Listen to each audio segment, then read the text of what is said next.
गजानन महाराज संस्थेकडून पूरग्रस्तांसाठी 1,11,00,000 रुपयांची मदत. बुलढाणा. यावर्षी महाराष्ट्रात झालेल्या अतिवृष्टीमुळे राज्यातील शेतकऱ्यांचे पिकाचे मोठे नुकसान झाले आहे.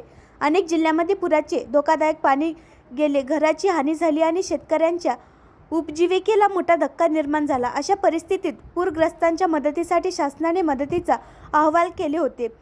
याच पार्श्वभूमीवर शेगाव येथील गजानन महाराज संस्थेचे राज्यातील पूरग्रस्तांसाठी 1,11,00,000 मुख्यमंत्री सहाय्यता निधीस सुपूर्द केले. हा निधी माननीय मुख्यमंत्री देवेंद्र फडणवीस यांना दिनांक 27 सप्टेंबर 2025 रोजी धनादेशाद्वारे हस्तांतरित करण्यात आला.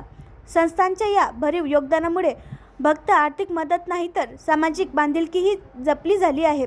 संस्थेच्या या पुढाकारामुळे समाजातील दुर्बल घटकांना मोठा आधार मिळाला असून पूरग्रस्तांच्या पुनर्वसनात त्याचा मोलाचा हातभार लागणार आहे.